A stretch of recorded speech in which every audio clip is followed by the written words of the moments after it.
Good morning, and welcome to Redeemer Lutheran Church. I'm Pastor Gary Lodeholt. As we make our way through Holy Week, we are looking at some of the minor characters in the story, people you've probably never heard many sermons about, and who play small but important roles during the last week of Jesus before his crucifixion. Yesterday, we looked at two who left us wondering whatever happened to them. Malchus, the servant of the high priest who had his ear cut off and then healed by Jesus, and a young man, perhaps John Mark, who ran away naked when Jesus was arrested. Today we want to consider two others who might also lead us to wonder whatever happened to them. How were they shaped and changed by what they experienced?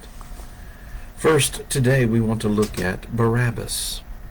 The Gospels tell us that there was a thief and a scoundrel in prison named Barabbas, and that Pilate gave the crowd a choice to have him release Jesus or to release Barabbas. But as you might suspect, there's a lot going on behind the story. First, the Gospels say it was Pilate's custom to release a prisoner for them at the Passover. Well, that might be. And certainly Pilate had caused enough trouble in Israel that he might need to do something like this as a magnanimous gesture to quell unrest. But the fact is, there is no record outside the Bible that Pilate had this custom. Another fascinating thing to me is that in Hebrew, the word bar means son of. For example, earlier in the Gospels, Simon is referred to as Bar-Jonah, meaning he was Simon, son of Jonah.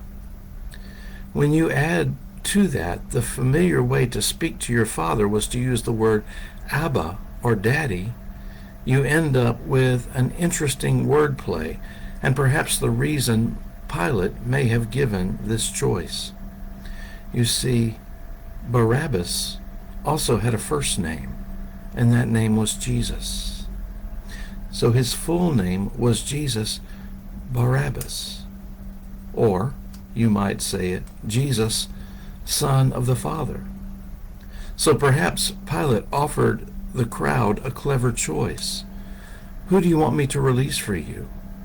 Jesus Barabbas or Jesus Bar Abba, Jesus the Son of the Heavenly Father?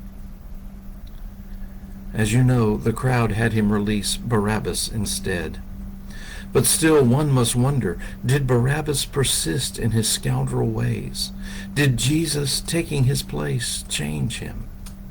How does Jesus taking your place, change you? Again, difficult questions. Our other person today doesn't have a name in the Bible, but he has been given one by tradition. He is called Longinus, and he was the centurion at the foot of the cross. He had been given this duty with his cohort of soldiers, and he fulfilled his duty.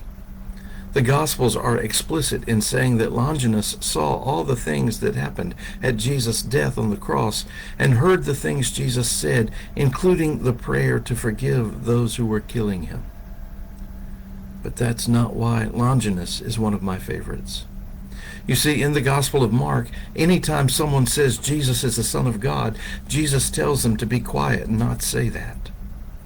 Most scholars believe that Jesus did that because if word got out, people would have all sorts of expectations of who Jesus was supposed to be and what Jesus was supposed to do, and those weren't the things Jesus was sent for. If word got out, he would spend all his time just trying to correct the expectations. The only time in the Gospel of Mark when Jesus is called the Son of God and it isn't hushed up is when Jesus dies on the cross and Longinus says, "Truly this man was the Son of God." The line just hangs there, unanswered. You see, as Jesus dies on the cross, he shows us what it means to be the Son of God. He shows us fully the love of God. Then and only then can we understand what it meant to be who Jesus was and is. Truly, this man is the Son of God. Once again, we have to ask, what happened to Longinus later? Did seeing all this, did the realization of who Jesus was change Longinus? Did he become a believer? Some have speculated that he did, and in fact that he was the first Christian. We don't really know. Nevertheless, Longinus helps us to see what it means to be the Son of God and the extent of God's love and grace for us. Thanks for watching, and remember to let this day belong to God.